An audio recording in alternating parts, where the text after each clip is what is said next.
episode of Spectator Sports. Before I get started, I want to explain why my appearance is slightly different than what you're accustomed to. So, this past weekend, it was Halloween weekend, and I decided to go as Ted Lasso for my costume, which you can see right here. And it was really fun. I had a good time with it, got some compliments when I was out and about in DC. And yeah, big fan of the show. I think Jason Sudeikis is hilarious, so great time. And yeah, so just wanted to make everyone know why the beard is missing, but it will come back in due time. But we do have a show to get to, action-packed. There is a lot to break down with Week 8's action in the NFL. And also, the NBA is back. I wanted to let a couple weeks in and let that all digest. So, also, just another thing, I'm going through a little bit of a flu or a cold, so my voice sounds a little raspy. Forgive me, but we're trying to tough it out today. So Jacksonville and Denver played in London, and this was the last game of the London games for this year. And Jacksonville, as we know, they always get a London game each year in Wembley Stadium, and this time they played the Denver Broncos. We know they've been a struggling team led by Russell Wilson. He's been off to a really bad start by his standards. He missed the last game with a hamstring injury, but he was able to be active for this game. There was some interesting comments he had pre-game where he was doing high knees and explaining that he doesn't get jet lagged because of it. Really weird thing, and I'm finding that Russell Wilson's actually becoming quite annoying actually with all these cliches and what he's doing with the media, all these goofy videos and stuff. But you know, we're here to judge his play. In the first quarter, he had a really bad start. As you know, he had an interception, he had a couple 3-and-outs, and this is the same Broncos offense that we've seen in 2022. And the Jaguars took advantage of that. They had an early 10-0 lead. The momentum shifted definitely when we saw a Trevor Lawrence interception in the red zone. Justin Simmons made a fantastic play at the goal line, picking off a Trevor Lawrence pass. Now in the second half, we're seeing a connection growing between Greg Dullock, the third-round draft pick for the Broncos, and Russell Wilson. And I saw a little glimpse of that earlier in the season on Monday night against the LA Chargers, where Dullock caught a touchdown pass from Russell Wilson. It was nice to see him get involved again when they really needed some production out of the tight end position. He caught a few big gains on a drive that started at the own 2-yard line and set up the touchdown that got the Broncos the lead. And if this is something that they can continue to develop as they're heading into their bye week, this is something that they can really, really grow on and build on moving forward. And in the fourth quarter, KJ Hamler was the hero. He had a nice deep pass that he caught, setting up the go-ahead score. And this time the Broncos were able to hold on to the victory, winning 21-17. This was no thanks to Trevor Lawrence, who's had some issues with ball security. He had 2 interceptions in this game, and this is something I've been seeing as of late. Now, in his college days, this is something I didn't really see out of Trevor Lawrence. He was very productive, very smart with the football, very secure with it. But when he turned into the pros, he's been very sloppy with ball security, particularly this season. In the last few games, including the entire Jaguars team as a whole, they've had 9 turnovers, and 9 of them have been coming from Trevor Lawrence, and they've been a bunch of fumbles too. He's been having issues holding on to the football, not just throwing interceptions as well. And this is something that he's going to have to clean up moving forward. They have changed the personnel in terms of removing Urban Meyer and replacing with Doug Peterson, somewhat of a quarterback guru. He has his college teammate in Travis Etienne back. They've boosted the wide receiving room around him. So there is help there. There is coaching. There is talent around him. He has to put it all together if he wants to be a successful quarterback and live up to that number 1 draft pick that he was in 2021. The Chicago Bears took on the Dallas Cowboys, and this is Dak Prescott's second game back after his return from injury, and this was a really good game for the Cowboys where they fired on all cylinders, showing that explosive offense and even explosive plays on defense too. Kellen Moore had a really nice game calling plays. He dialed up fake tosses, got Dak on bootlegs, and even utilizing Tony Pollard, who was starting in place of the injured Ezekiel Elliott. And this is the kind of component that we kind of needed to see out of the Cowboys, where the rushing attack can be efficient or solid when Zeke is getting the bulk of the carries. He's a bruising back, very hard to bring down to the ground. But the thing is with Pollard is just that he's just so explosive. He's kind of the home run hitter. And he had 3 touchdowns on the day, well over 100 yards, a couple long gains too, where he just outran the entire Bears defense. If this is something that they can build on for the future, I mean, their passing attack seems to be getting back onto par. Dalton Schultz, we've seen him return for a couple games after he also had some injuries as well. And CeeDee Lamb has always been that solid option for Dak Prescott since they traded away Amari Cooper in the offseason. For Chicago, this was a weird game. They competed really well despite getting blown out by 20 points. I think the margin was a lot closer than what the final score portrayed itself to be. They had a really nice day on the ground. They had over 200 yards rushing. Justin Fields, I think, is cementing himself as the future in Chicago. It's just that he needs some more help. He has Darnell Mooney and now Khalil Herbert and David Montgomery in the backfield. They need to bolster that offensive line, give him more protection, and get him more time to analyze the field. And then now with this trade with Roquan Smith, they get an extra second-round pick. And I see this as a way of them really investing into Justin Fields and building on him and surrounding him with some cast members in the future. So they're trying to clear up cap room, and they're probably going to go on a spending spree in this offseason. For Dallas, I still have some concerns about their defense. They can be explosive at times, sacking the quarterback, generating turnovers, and even taking it back the other way for touchdowns. But other times they're getting gashed on the ground. 200 yards is way too much to be giving to be considered an elite defense. Also giving up 29 points to Chicago, a season high, is something to be concerned about as well.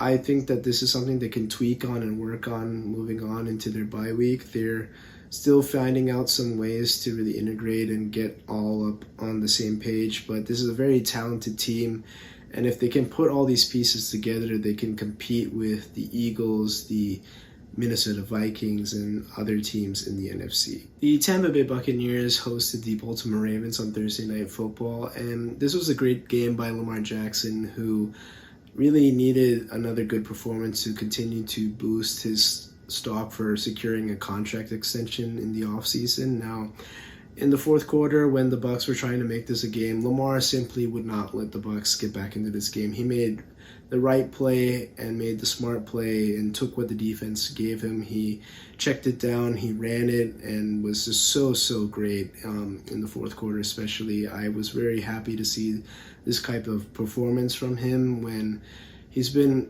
up and down as of late. He had a pretty good game against the Cleveland Browns to secure that win, and now with them being 5-3 and still having that tiebreaker over the Cincinnati Bengals is big. And they seem to be favorites for the AFC North as the way it looks like right now.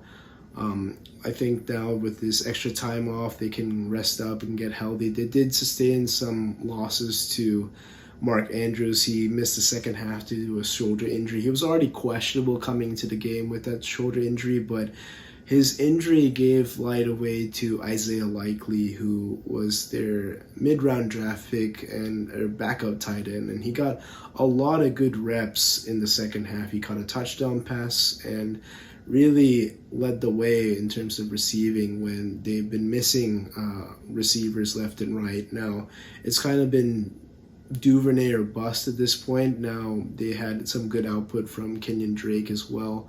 But without guys like Rashad Bateman, who's out for a little bit with a foot injury, and now Mark Andrews, their passing attack is going to be really limited. But the emergence of somebody like Isaiah Likely could allow Mark Andrews to also take his time and not rush to come back from that shoulder injury as well. And now for the Bucs, this seems to be the same thing that we've been seeing all year. They did get off to a decent start. They had 10 first quarter points, but After that, they didn't get anything going offensively. They had punt after punt. They had just inefficient drives until the fourth quarter when they really needed to get points on the board. And it was just too little too late that we're seeing out of this year's Bucks. And even their defense too has been leaky. They've been getting gashed by good running teams as well who can get good push on this defensive line.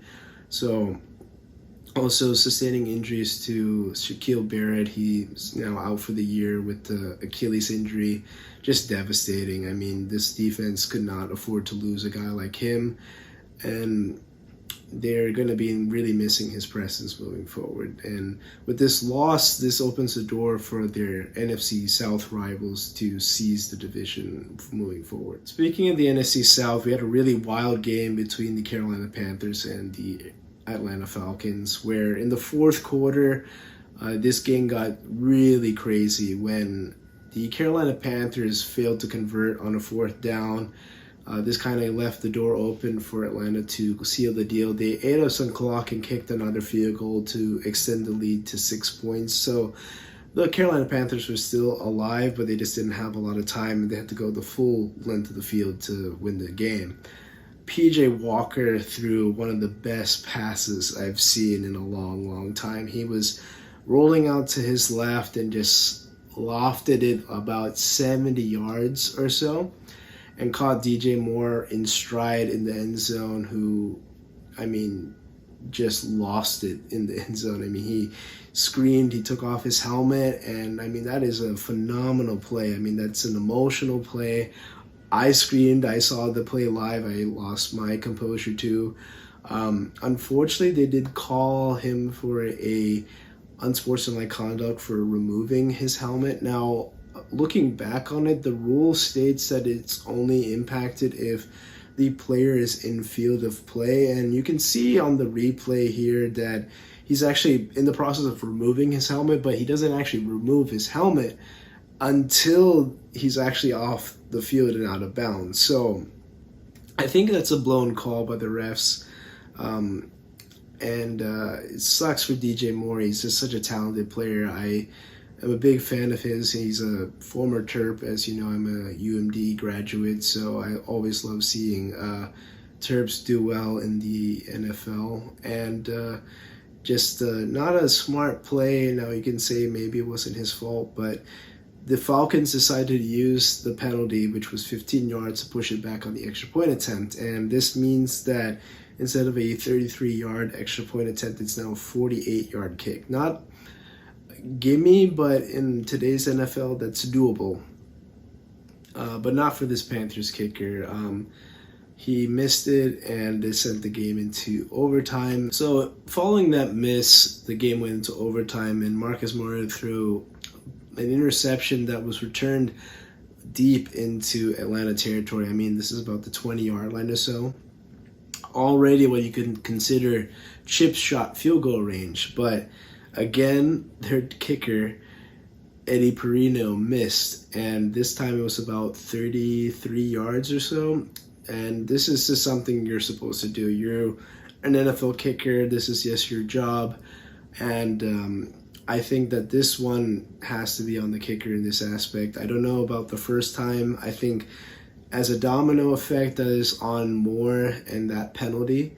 But this one, this is just inexcusable. I have to put blame on the kicker for that. And this time, the Falcons took advantage of that. They used Marcus Mariota's legs. He got them into... So obviously, the missed kick by the Panthers kicker sent the game into overtime. And again, the Panthers had another chance after taking a Marcus Mariota interception into the edges of the red zone.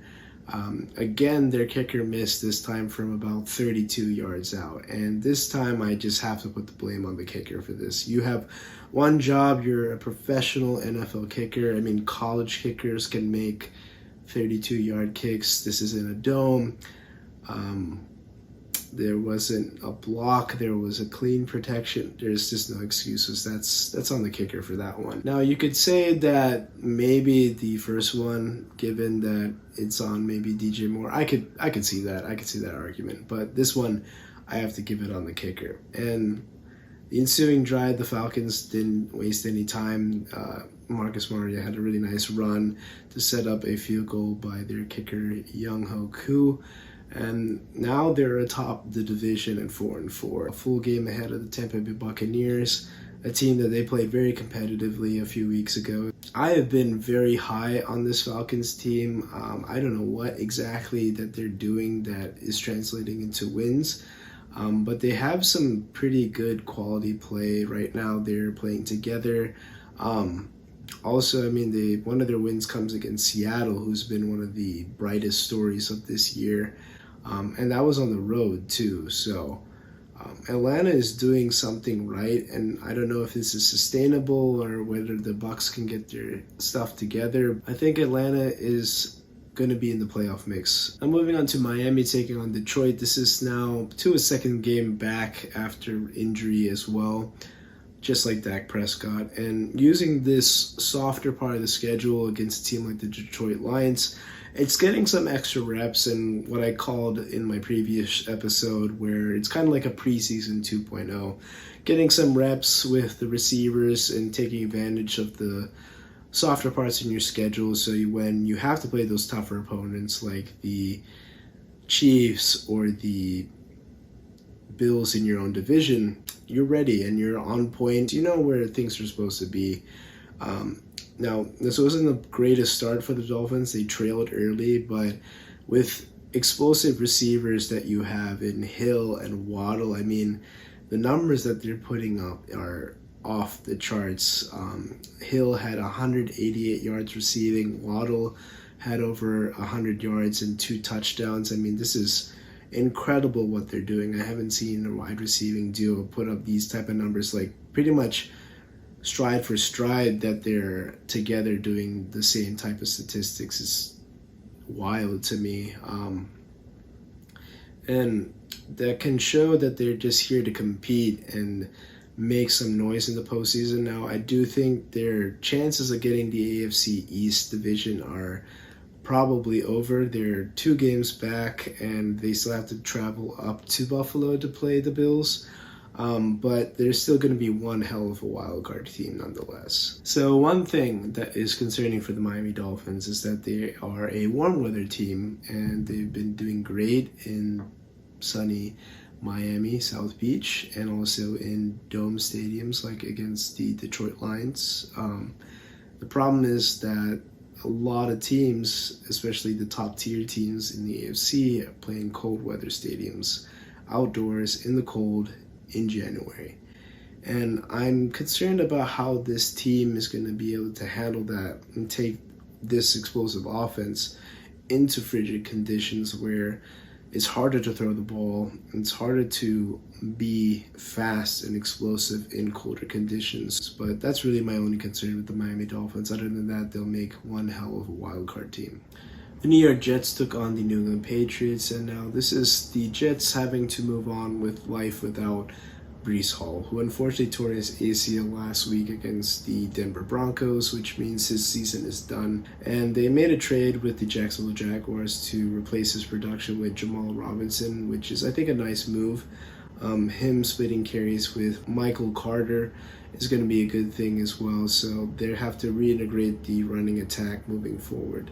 A lot of responsibility now comes on the shoulders of number 2 pick from the 2021 draft in Zach Wilson, and he's had a interesting start to start his career. He was subpar in his rookie year. He missed a few games this year, but was undefeated heading into this game. But not a lot of gaudy stats. He was kind of relegated to a game manager type of role.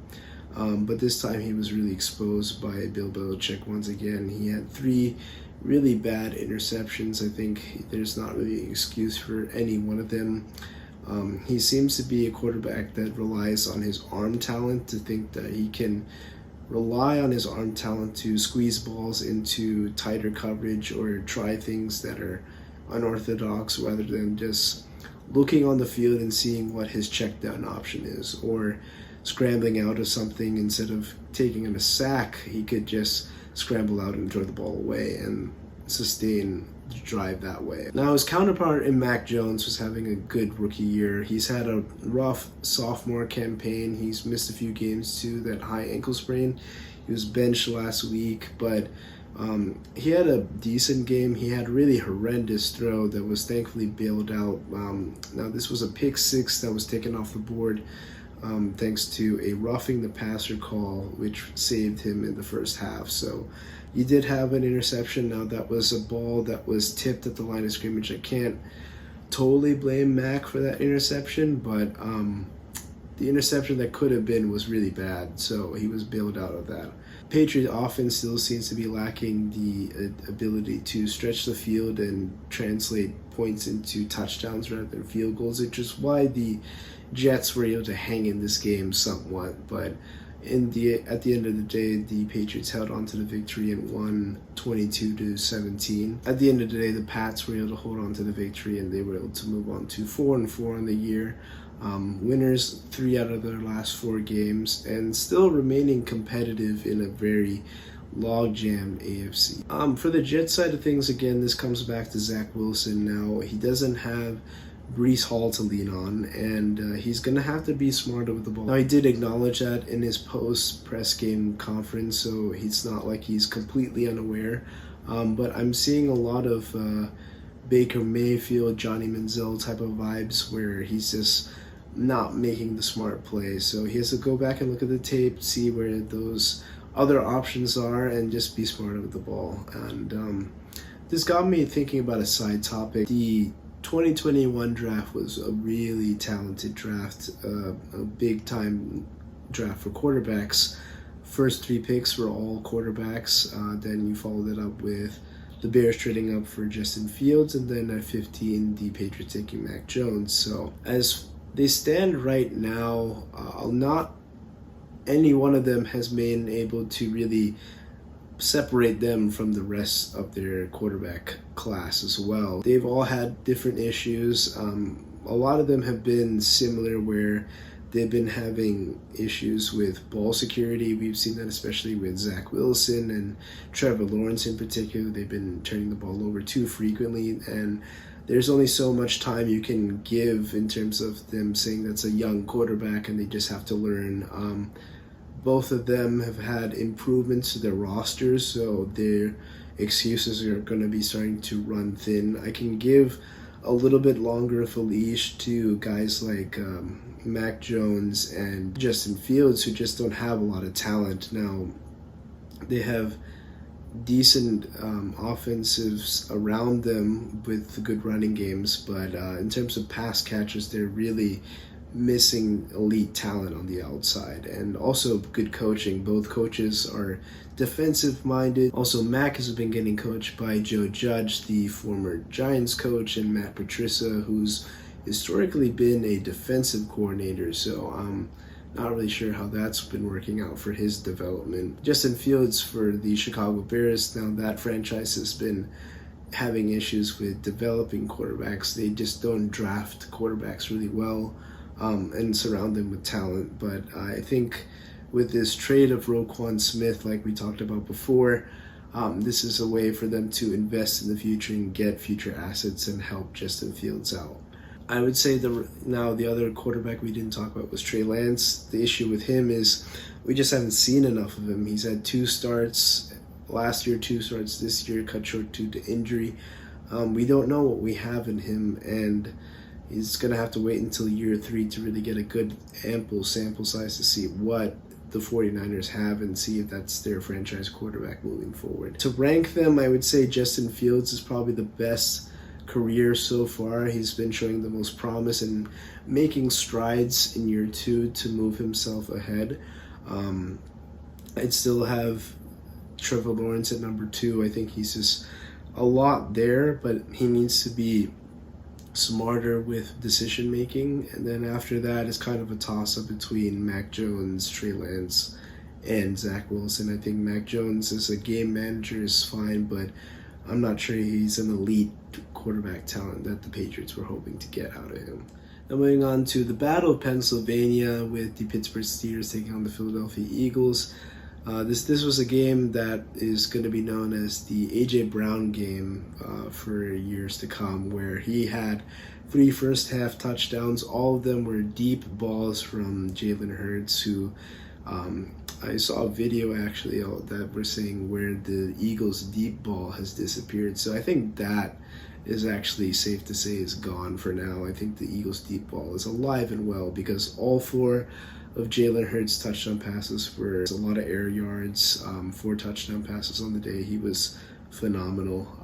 I don't have any critiques about the Eagles' offense. The Eagles' defense really got after it too. They scored on a trick play, kind of like a Philly special.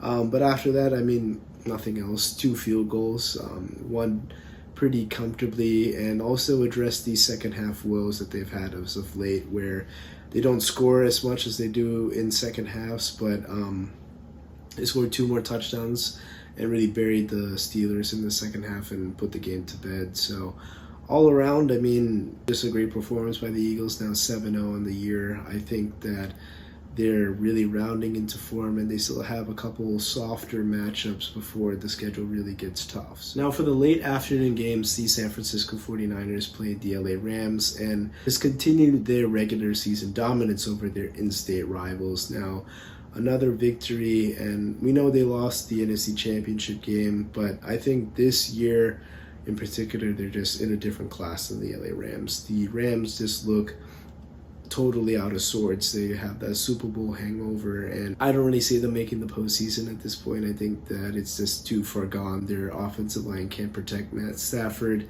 The defense is giving up way too many plays. The biggest star of this game was Christian McCaffrey. He passed for a touchdown, he ran for a touchdown, and caught a touchdown, which is something that we haven't seen since LaDainian Tomlinson did it back in 2005. So really interesting piece to add to this Kyle Shanahan offense, and he had a full week to get integrated into this team as well. So imagine him with Deebo Samuel is really scary. Add in Brandon Ayuk, George Kittle. That is a nuisance to scheme for as a defensive coordinator. In a matchup of 2 of the league's more surprising teams with the New York Giants and the Seattle Seahawks, they've both exceeded expectations so far, particularly with the Seattle Seahawks. I projected them to go 3-14 this season, but clearly they've exceeded that win total already, and I think they have a really good shot at making the playoffs. With them getting off to this 4-3 start, I think the kudos has to be given to Geno Smith. Clearly, he's been doing really well in this offense, being accurate, not making mistakes. I think he has really good command of this offense and been a great leader. And we saw a lot of these leadership aspects in this game as well, where Tyler Lockett, who's been a veteran receiver, he was just having a bad day. He had a fumble that turned into a touchdown a couple plays later, and he dropped a touchdown pass too, which was really concerning. But Geno just locked eyes with him on the sideline, saying like, hey, I'm going to come back to you. Don't give up. Keep focused. I'm going to keep feeding you this ball. And he kept that faith going, and he got a nice pass to Tyler Lockett that was a go-ahead score. And that's the type of leadership that we see and we like to see out of the quarterback, just having that faith, reutilizing and revitalizing his receivers, something that we really haven't seen with guys like Aaron Rodgers or Tom Brady this year. They're just getting in the face of their teammates and just being toxic on the sidelines. I know they have bigger aspirations compared to Geno Smith, but I think that sequence in particular really showcased Geno's leadership. For the Giants, now they dropped to 6-2, which is still a pretty good record in a very competitive NFC. I still see them making the playoffs just based off of this good start. They would have to have a massive collapse to get out of the playoff mix entirely. And the other thing is just that they're lacking receiver help. I mean, now they're stuck with Darius Slayton as their best receiver. And they're going to have to really manufacture offense, particularly with Saquon Barkley. He was pretty much shut down against the Seattle Seahawks. They could really hone in on what they were trying to do with Saquon. So I think now they have to go back to the drawing board and mix up the play calling a little bit. Now, the Sunday night game, before the game even got started, there was a drawing between Jair Alexander and Stephon Diggs. Now, we could say that Diggs won the matchup. His team got the W, and he had a really good game, over 100 yards and a touchdown. But I think Jair Alexander held his own as well. He's one of the top corners in this league. He had a key red zone interception that really kept Green Bay in the game. It's just that his surrounding cast, the defense couldn't really get consistent stops in that first half. Green Bay's offense is also completely decimated. They came into this game already without Allen Lazard. Midway through the first quarter, we did see Christian Woods lead the game with a concussion as well. So it was really just Romeo Doubs, injured, beat up Sammy Watkins that Rodgers had to rely on, and Mercedes Lewis. So those options aren't really totally viable for this team, and they had to really resort to running the ball, which was somewhat successful. I think that is a moral victory that the Packers could take away from this game. For the Bills, I still have some concerns about particularly their offense and putting teams away. We saw that Josh Allen was a little careless with the ball. He had a couple interceptions in that second half that kept Green Bay somewhat within striking distance on Sunday, so they had to clean some things up, really find ways to put away teams, but that just shows the talent that they have, and what the good teams do is they find ways to win despite not having their best product on the field that day. So the Bills have some things to clean up, but they're still a very big Super Bowl contender, and I see them making a deep playoff run. On Monday Night Football, we saw the Cincinnati Bengals get totally stifled by the Browns defense. They had so many issues with blocking guys like Myles Garrett and the rest of the Browns defensive line. Joe Burrow was sacked a few times, particularly by Myles Garrett, who altered a couple throws. Now, one thing we have to note is that the Bengals will be missing Jamar Chase. He was out for this game with a hip injury, and he's going to be missing some additional time, about 4 to 6 weeks. So these adjustments that the Bengals had to make kind of changed their offensive game plan. We saw that the running game was completely shut down. Joe Mixon was averaging about 2 yards a touch until very late in the ball game. Now, for the Browns, I was really impressed with Jacoby Brissett. He had a passing touchdown, a rushing touchdown, really utilizing Amari Cooper. He had a great day on Monday night. And Nick Chubb, he's been running away with the rushing title this year. He had 2 rushing touchdowns and well over 100 yards on the day. Really steamrolling this Bengals defense. And I think that the Browns just have their number against the Cincinnati Bengals. They just know how to play really physical against this team, really get into the face of Joe Burrow. The defensive line is unreal. And now I think Myles Garrett is really starting to get healthy again after that car crash and that shoulder injury he sustained. He's been looking a lot better compared to recent weeks that he had. So he is a really dangerous threat, and he totally changed the complexion of this game. So again, the Bengals have some issues in their offensive line, so they're going to have to really tweak some things to make sure that Joe Burrow can stay upright to analyze the field and find ways to utilize all those weapons that he has. The NFL trade deadline was on Tuesday, and we saw so much activity throughout the league. To start, the Minnesota Vikings traded for TJ Hawkinson from the Detroit Lions. They gave up a second rounder in 2023 and a third rounder in 2024. I think this is well worth that price. It just seems like Hawkinson wasn't really getting utilized in the Detroit offense. He had one really good game, but other than that, he's been relatively quiet, and the Lions are just trying to get picks and move towards their future and really work on getting younger talent. For the Vikings, they don't really need those picks. They're trying to just plunge in to get as many assets as they can for this year and make a deep playoff run. I think Hawkinson is going to be a really nice piece, especially now with their tight end Irv Smith going to be missing some time with that high ankle sprain. This is clearly an upgrade over Irv Smith. I think Hawkinson is going to regain that Pro Bowl form, maybe not make the Pro Bowl this year, but he's a really good tight end, really reliable receiver, and will take some pressure off of Justin Jefferson too, who's been mostly really good this year, but obviously he can be taken away by a really good corner. We know that Adam Thielen has been a solid number 2, but definitely getting older, so it's going to be really useful to have an extra weapon for Kirk Cousins to utilize. The Bears finally got Justin Fields some help. They traded for Chase Claypool from the Pittsburgh Steelers.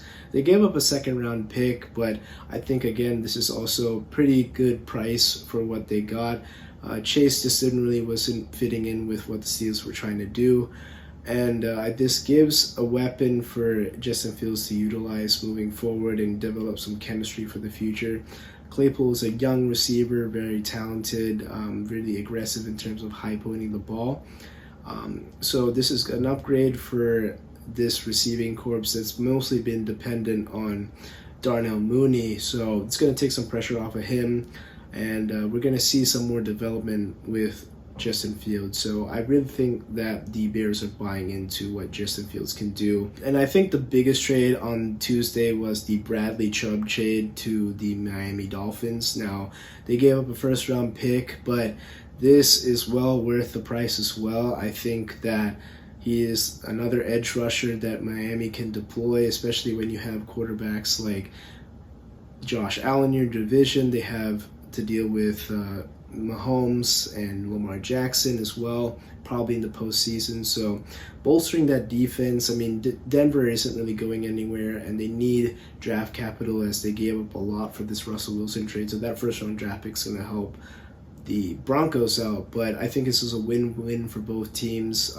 They're really also just going all in this year for the Miami Dolphins. So look to see how Bradley Chubb makes an impact for the Dolphins. And this is also going back to the Trey Lance trade that they made with the San Francisco 49ers that resulted in 3 first-rounders. They used the 2021 pick, as you know, on Jalen Waddle, and this year's pick on Tyreek Hill, and next year's pick they utilized on Bradley Chubb. So that is a great return on investment. So kudos to the Miami front office. They really knocked that trade out of the park. And so for my offensive player of the week, there's a lot of great performances we saw here in week 8, but I think I'm going to split this week between Christian McCaffrey and A.J. Brown. CMC obviously had a touchdown in 3 different ways, and A.J. Brown just had such a dominant first half. He had such a great day catching deep balls from Jalen Hurts, so I can't really give it to either one of them. I'm going to give them the award to share this week. For my defensive player of the week, I'm going to give it to a couple players. To start, Zadarius Smith, who had 3 sacks against the Arizona Cardinals, and he's having a resurgent year after a couple of down seasons with the Green Bay Packers, and I look to him making the Pro Bowl this year. Additionally, I'm going to name C.J. Gardner-Johnson, who had 8 tackles, a pass deflected, a sack, and an interception. Now, he's tied for the league lead in interceptions this year, and also his 3rd consecutive game with an interception. So he's having a great season and been a great addition to the Eagles secondary. For my teams trending downward this week, I'm going to start off with the LA Rams. The defending Super Bowl champs are just clearly in Super Bowl hangover mode. They can't block and protect Matt Stafford at all. Their defense is very leaky at times, and they just seem to be in a total rut, with especially this injury now to Cooper Kupp, who hurt his ankle. If he's going to miss time, I think that's really it for this year for the Rams, and I don't see them making the playoffs. Also got to name the 2 New York teams who had losses this week. Probably more concerned about the Jets, because now all the pressure moves to Zach Wilson as now Breece Hall is out for the year. So look forward to see how they make adjustments going forward. So the NBA is officially back. It's been a couple weeks into this season with so many storylines to break down. I wanted to start off with the mess that is the Brooklyn Nets. Obviously, they had issues integrating Ben Simmons into the lineup, as he was acquired midway through last season and didn't even play a single game due to a back injury. With the full offseason and getting off of that surgery, he's had the preseason training camp to get that reps and the chemistry in with his new teammates, but still having issues. He seems to be overthinking things, not really looking to shoot, distributing the ball off to his teammates. We see in this clip that he airballs a layup, and then following on a transition basket attempt, Kyrie passes the ball to him, and then he looks to pass again. Thankfully, Kevin Durant is there to bail him out there, but I think he has still those demons from late in his Sixers tenure where he doesn't know when to pass or shoot, and he's been having issues obviously at the foul line. He's shooting a career low at the line this year as well, and he needs to find a way to get that confidence and step onto the court and show that he is a capable shooter and not a total offensive liability. Because as a point guard, you know, the biggest thing is that you need to be a reliable ball handler, an adequate jump shooter, and also be able to make your free throws, as point guards usually are the ones taking those last second free throws to ice games. And I see Ben Simmons only really being good at one of those 3 things. And despite him being such a talented wing defender as we come to know and love, I'm still not totally set on him as being a reliable piece into this Nets team. Now, since entering the league in 2016, Ben Simmons hasn't really shown any signs of growth. In his rookie year, obviously, he showcased his ability to distribute the ball, guard the opponent's best wing player, and show tenacious defense, and drive into the paint and finish for dunks and athletic layups. But he has liabilities on the free throw line and ability to even take jump shots. And these are some glaring things that he's continued to do later on in his career. It took 3 or 4 years for him to actually make a three-pointer. And that's the thing that we need to see him do. There's one thing that you can be good at, which is great and appreciated, but you need to continue to show signs of growth and development. And I haven't seen that out of Ben Simmons. And he's going to have to continue to do that. I don't expect him to be the same player as he was with the Sixers in a few weeks, but he needs to get back to that in order for the Nets to compete, because that's a player that they sought out for in that James Harden trade. In addition to Ben Simmons' early struggles, Kyrie Irving has continued to be an off-the-court distraction. Late last week, we saw him share a tweet promoting a movie that has a lot of anti-Semitic ideologies. Now, these statements have been condemned by Nets ownership, led by Joe Tsai. Also, the league as a whole has come down with a statement as well, condemning Kyrie Irving's actions late last week. So this has no place in the league, and this is just another thing that Kyrie has done to put attention on himself in the bad way. Obviously, last year he had the whole vaccine issue. I see the league hopefully finding him and sending a strong message that anti-Semitic statements are not tolerated in the league, and especially with a player with such a big platform. Now, the biggest news of all dropped on Tuesday with the Nets firing head coach Steve Nash. Now, his tenure has been up and down. He's struggled to maintain the egos of KD, Kyrie, even James Harden for short stints as well. And he's had issues with managing the lineups. Now, it's also been plagued with injuries to all three players as well, but I just don't think he's a good head coach. He hasn't really made any moves to utilize defense and implicate that into this team. Their offense really just seems to be a back and forth between iso ball of KD and Kyrie. James Harden was there for a short stint, but wasn't the best at his capabilities either. So I think that's the best thing for both sides to move on. And now, to replace Steve Nash, it seems that the Nets are going to go after suspended coach MIA-DET of the Boston Celtics. Now, this would require some type of compensation sent to Boston, and I would see them doing that. It just seems like a slam dunk move. He's only suspended by the Boston Celtics, not the league, so he would be eligible to coach the Brooklyn Nets for the remainder of the season. I would see that as a really nice move. He knows defense, and that's something that's been lacking with the Brooklyn Nets. So look for him to make an immediate impact whenever he's integrated to the Nets team if hired. Now, another big topic is the Lakers' early season struggles. They started the season off 0-5, finally picking up a win against the Denver Nuggets on Sunday. And a tribulation to that has been Russell Westbrook moving to the bench. I think that's been a far more productive role for him. He's been able to quarterback the team's second unit, utilizing some matchup against teams' second stringers, and he's been more effective in that compared to him coming in the starting lineup. And look for them to continue to do that to boost Westbrook's trade stock, and hopefully they'll be able to pull the trigger on a trade with the Indiana Pacers for Buddy Hield and Miles Turner. I think that is just something that they need to do sooner than later to get them into the postseason mix. I think Buddy Hield is a great talent. He can create off the dribble and shoot from pretty much anyone on the court, and Miles Turner would be an additional great big to add, especially when Anthony Davis, who's been in and out of the lineup and having issues with a sore back. So I look to them making that move as soon as Westbrook's productivity continues to go up. Now, other teams off to slow starts this season have been the Golden State Warriors and the LA Clippers. The Warriors, the problem is that Klay Thompson's been getting off to a slow start this year. He's in a slump, but I see him shaking off of that later in the season and picking it up towards the playoffs.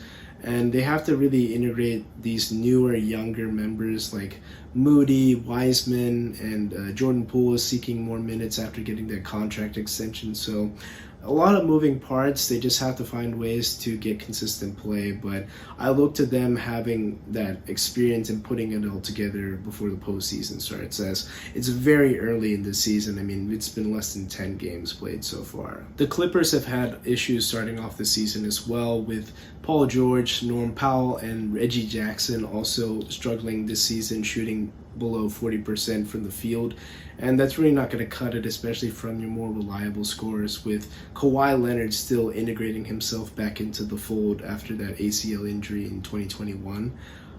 Another thing that I've noticed is that they're just turning over the ball left and right. They've had issues holding onto the ball and setting up breaks for the other team, and they lead the league in turnovers, and this is exacerbated with them having the second slowest pace in the league, and now this combination of turnover, slow pace is just leading the other team to fast breaks the other way, getting easy looks at the basket. We saw this against the Pelicans, where a couple careless turnovers led to some Zion dunks, and that's just not going to cut it when a lot of teams in this league are just so fast. Now, the law of averages would have Paul George return to form with those shooting numbers going back to the mean, and I would see also Kawhi Leonard getting integrated into the fold and getting more consistent minutes and being more reliable player and productive as well.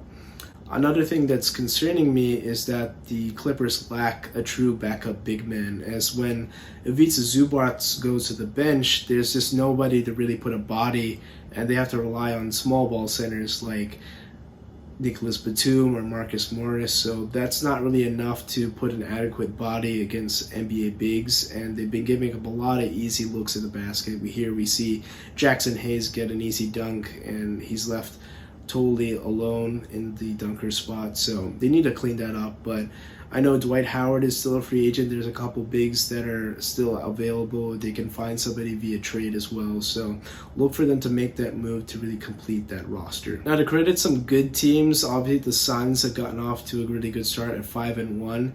They had some issues in that first game against the Dallas Mavericks, but they were able to fight off those demons and shake off a really bad first half and come up with a victory. They've only lost one game in this early season fold, so I look to them to continue that progression and be one of those dangerous teams out west. A shocking team has been the Portland Trail Blazers, who've been really good to start off this season. Now, Damian Lillard's going to be missing a couple weeks with a calf injury, but Arnfree Simons has been really good in his place. He's been continuing to progress, and I think he's going to be a great complement to Damian Lillard as he continues to play really well for the Portland Trail Blazers. Now, the biggest team that's been surprising so far has been the Utah Jazz, led by Lauri Markkanen, who was their trade piece acquired from the Cleveland Cavaliers in the Donovan Mitchell trade. He's averaging about 21 points a game, shooting pretty well from outside, and having a resurgent season after a couple down years at the Chicago Bulls and the Cleveland Cavaliers. So I'm really impressed. I thought that they would be tanking so far, but obviously with those tanking incentives being compensated by the league, it's going to be interesting to see if the Utah Jazz can sustain this moving forward and going with this lineup. Now, out east, obviously, the Cleveland Cavaliers have been doing really well despite Darius Garland missing some time after sustaining an eye injury in the season opener. In his place, Donovan Mitchell has been taking over the point guard duties and being really productive, averaging over 32 points a game and taking a really good initiative on the defensive end. Now, he's been known as not the best wing defender. He's been getting picked on left and right, but he's been making a really good effort this season after he wasn't really satisfied, especially last season in Utah, with his defensive effort. So I'm really happy to see him taking that initiative and showing that self-awareness on something that you need to improve on. Also, the Bucks have been undefeated. They're 6-0 to start off this season. Giannis has been looking phenomenal, like an MVP, despite them missing Chris Middleton, their second best player. So the Bucks are another team that I'm very impressed with, and I continue to see them progress this season and being one of the top teams out east. Now, to highlight on some of the younger guys, Paolo Banchero has been having a stellar season so far. He's had a streak of 20-point games. It was just snapped over the weekend, but he's been looking really well so far, so kudos to him. And looking to lead that Orlando Magic team for years to come. And that's all I have for you for this episode of Spectator Sports. Thank you so much for tuning in. As always, like and subscribe to the channel and comment with your takes on today's episode. I know we discussed a lot of topics, especially with the trades and the NBA season starting off, so feel free to comment on the video and follow our Instagram and TikTok pages. Until next time, I'll see you soon.